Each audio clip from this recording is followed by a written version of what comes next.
I know the title is pretty catchy, however, you should never, as you may know, try to get validation from somebody, whether it be women or anybody else. What you do in the context of seduction is offering an invitation. And if she doesn't want to take it, fine, her loss, not yours. This is the viewpoint to have to learn all those language patterns here. This video is initially inspired by this comment asking about what to say when approaching, building comfort and attraction, and what to talk about. So during a conversation with a girl you are attracted to. Initially, before getting on the specific language patterns, to understand them and to improvise your own in any kind of conversation with a girl, you should not think about how do I seduce her, but how do I explore her views, her inner self, whatever, just her identity. How can I make herself explore herself in ways she's not used to? Even better, can you make her challenge what she thinks she knows about herself in a way that will make her reflect on herself? Because everyone's favorite topic is themselves, basically. So if you can make her think about herself in ways that she's not used to, she will definitely think or feel that this conversation you are having with her is really different from what most guys are doing with her. The language patterns are training wheels, and obviously it is not about memorizing all of them word for word, it is about getting inspiration from them and then inventing your own, and only ask questions that are reflecting things you are legitimately interested about. If you just try to rehearse one thing and tell it to the first girl you meet, if it is just to get sex from her, she will smell that a mile away and she will definitely not even care about you. So only ask questions from the list I'm going to give you here that you are legitimately compelled about, or at least curious about, or make up your own based on what I give you here that can challenge her mind in meaningful ways. Some of the things we are going to say here are pretty light and can be said in about any conversation, and some of them require to already be in a more advanced stage during the discussion, where at least she may have displayed already a few signs of attraction, stuff like that. First thing to say, pretty light to start gently, it is what is the difference between your casual friends and your best friend. You are asking her to give you her criteria for how does she give to somebody else her full trust. Every girl has one best friend, or in her life has had one best friend. That best friend, especially among girls, is really like extremely tight. It's like we are like almost one person sometimes. Guy friends are seldom going that far. Sometimes they do, but seldom. Between girls, it is more common, I think, that two girls are really becoming best friends like no one else. And you can ask her, okay, but what is specifically the difference between that one best friend you have and other casual friends that you may see once in a while, but with whom you don't have that much connection? Getting a girl to reflect on her feelings and why does she prioritize this feeling instead of that feeling is opening a lot of emotional spots in herself, and she will definitely grow more involved and more captivated about the conversation by answering questions like this. Question number 2, still on the light side, to challenge her a little bit. Do you think you are an open-minded person? And whatever she answers, whatever she says, you challenge. You say, why? Whether she says, yes, I am, okay, why? And you don't have to prove it to me right now, but just why do you think? Why do you think you are an open-minded person? And if she thinks she's not, or only in some contexts, why? This is not about obviously getting her to jump on you right away, it is about building more comfort, building a conversation on deeper levels than what most people are used to. Not many people, unless they are studying psychology or anything like this, not many people are used to really reflect on themselves and really get asked questions about themselves. Not in a mean way, in an attacking way, just in a gentle way to try to explore her inner world again. Question number 3, once it is slightly more advanced in the conversation, how do you know when a random guy, or a guy you just met maybe, a guy you simply like, how do you know when a guy you simply like can be turned into a lover or a boyfriend or somebody much more intimate with you? What is the, let's say, final criteria? What is the final trigger that lets you know or feel that this is on?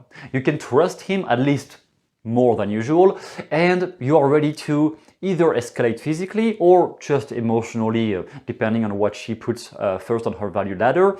You just feel ready. What is the final trigger with any guy? Any guy that you like, obviously. But whenever you meet a guy that you like, what is the final trigger that makes you know or feel, or both at the same time, that this is on? With this one, yeah, I can trust him. What is the final trigger? And that will reveal to you a lot about also how she wants to be seduced, how she enjoys being seduced, because not everyone is reacting to the exact same topic, to the exact same adventures in life. Some people are like much more chill and don't like to do too much, and some people are extravagant, they like to do crazy things. She will just reveal much more about herself to you, and you will also understand much more about her. Then you can definitely reciprocate and share some things about you to start creating a real connection, and not just something superficial to get her into your bed. Phrase number 4, I would say this one is more challenging for her usually. Do you think people can stay in love forever? So a couple, two people, man and woman or whatever, who have been in a relationship for a while, do you think people can stay in love forever, can love each other forever? Or do you think at some point it stops? And whatever she answers again, you ask why. So whether she thinks men and women can indeed stay and remain in love forever or not, just explain. Why do you think so? And she will give you maybe some past experiences she had, or the experiences of her parents, pretty common with that question, or her best other friends that she has maybe, or what if she's really young, she will only refer to what she saw in movies and not in her real life, but that is another topic. Whatever she answers, it is very interesting to start getting into the emotional, more intimate sphere, into a conversation, to start escalating. Even when you want sex, like many guys are just focused on this without realizing a huge quantity, if not the majority of women, need at least a slight bit of emotional connection first before they can let go physically. So asking questions like this to make her connect with her intimate side and make her open her intimate side, which will be, I think, more relevant to build a connection with her. Number 5, now we are passing second gear, and this is the kind of things beginners will never say because they are too afraid, but I love saying those things during conversations with women. Who is the most sexually adventurous person you know of? So in your real life. It's not about just in a movie, or eventually if you want, but it's supposed to be in your real life. Who is the most sexually adventurous person you know of in your life? And what is the difference between you and her? I really like those ones because sometimes when I ask this, some women will drop some really dirty stuff. Either from herself eventually, she might reply, I am, never happened to me, but she might reply, oh, I am the most sexual person in my entourage, or in any case, she will refer to somebody she knows of or somebody she has seen sometimes, and she may give some nasty details sometimes, if she trusts you enough, or just as a challenge to challenge yourself in turn. Maybe she will just drop something extremely sexual she did one time, just to see your reaction. And that is a critical moment, because there, if you overreact like, yeah, like a dog like, barking, you definitely lose her in that context.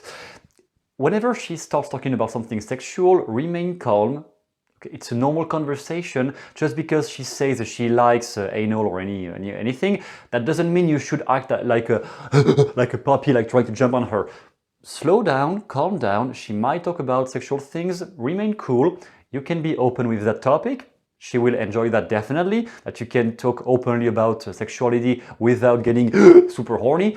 That will definitely escalate the conversation, but only if you talk about it nonchalantly and from a kind of a distant, detached vibe, rather than being extremely focused on the topic for like 30 minutes trying to grab all the details from her. Cool, calm, just let her talk about it and then maybe move the conversation, or come back to this later. Eventually, once you and her are somewhere else, you may go back to the conversation. Number 6, some of my personal opinion that you may refer yourself to if it is really something you think for yourself too.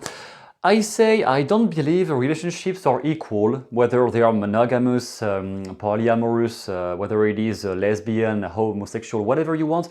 I don't think any type of relationship is equal when it comes to the love sphere. I think there's always one person who is at least slightly leading, at least. Maybe not fully, it's not like a controlling somebody, but at least slightly more on top of the other, more taking the decisions into the relationship and into the common life more than the other person.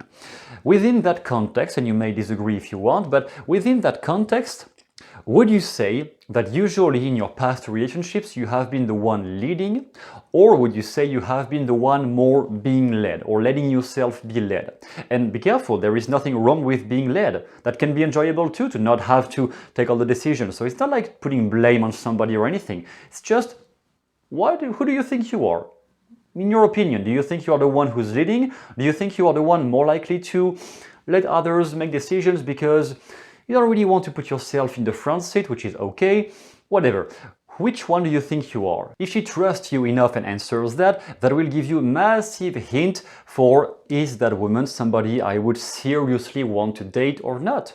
And sometimes the answer will be no. It happened to me that a girl mentions how she's acting with her boyfriends, and I simply realized that the type of man she is looking for is not really the type of man I am, so it's fine. We can still have a conversation, but I'm like, okay, fine. Well, I would like to keep you as a friend because I like talking with you, but I understand that even if I'm attracted to you, I don't want to lie, it's not going to work because my standards are not your standards in a relationship. That may evolve through time, but at least in the current position, I realize it is a no-go for me. With experience, I think I accepted that even if I am attracted at first to somebody, that doesn't mean her and I would be a great match. Maybe not. And I think I grew more mature as of today to not try to provoke something happening if I sense that it's not going to be relevant anyway to build a relationship with that person. At least intimate relationship.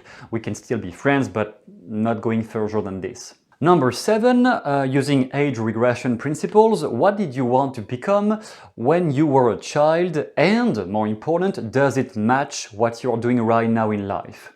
This one may be a bit uncomfortable. I usually keep that for either late in the conversation or somebody that I can see is very open, can talk very freely about herself. Otherwise, it might be difficult to answer that sometimes, so be careful with this one, because the simple question of what did you want to do as a child is always pretty light and fun, and people may love talking about it. And you may stay on this, actually. You may just stay on the fantasy of, yeah, what if you could be whatever you wanted to become as a child, or what would you do?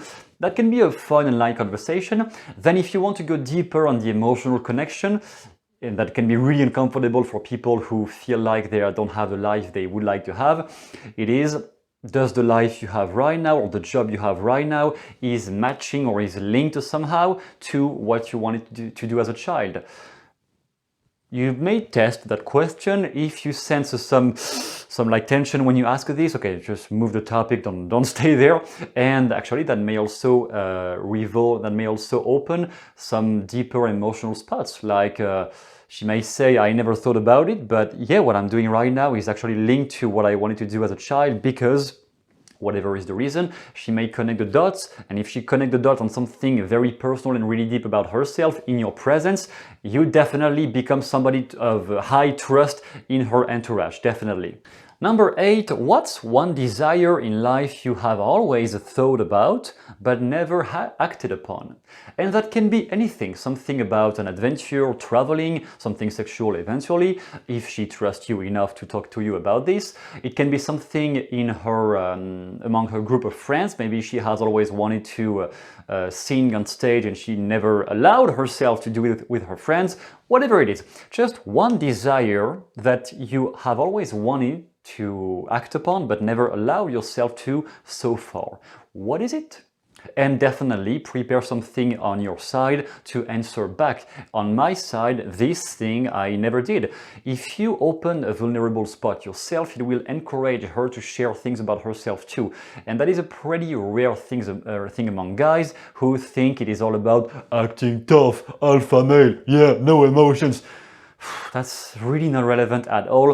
It is always more stimulating for a woman if a man can alternate between emotional vibes. Not always stay strong and tough, or not always, yeah, depressed and so difficult in my life. Like, it's not about being only a one character, it's about being able to be flexible. Sometimes, yeah, you can show some vulnerable spots of things you don't talk about a lot and you open yourself. And sometimes, yeah, you can act this dominant motherfucker who can own things for granted. But the point is, can you alternate? It's not about always staying one character, it's about alternating between different vibes, different types of behaviors, and reading the context and the vibe around you. How do people are energetically around you? Can you match that level of energy? Can you react positively to people? It's about spreading good emotions, not about trying to belittle people because you want to be more dominant, which never really works that much on the long term. It's about being flexible. Number 9, going one step further from the previous question, what would need to happen for you to act upon all the dreams, so literally all the dreams and desires you have never acted upon? Whatever it is, and even better if you don't make her say it out loud. You don't have to say what they are, so therefore she is allowed to even think about maybe naughty stuff she never wanted to talk about out loud, but she can think about it because she's not going to reveal what it was. So think about all the hidden, forbidden desires you've always had, and what would be missing, what is the last trigger that would make you finally act upon all of those desires. If there was one final thing you needed to allow yourself, or that would be pushing yourself in a positive way, to act upon all of those desires, what would it be? And right there, she may become more authentic around you. What a lot of girls are saying is, or like even guys sometimes, when a relationship really clicks, something really connects, it is, whoa, I feel like we have always known each other forever. Or like, I just met her, or I just met him, and it was like he always knew me. Or like I could really be myself. That one thing that really comes back a lot is, with that person, I sensed I could really be myself. And guess what? Obviously, there is normal chemistry that you should not try to force. Some people you are attracted to, some people you're just not.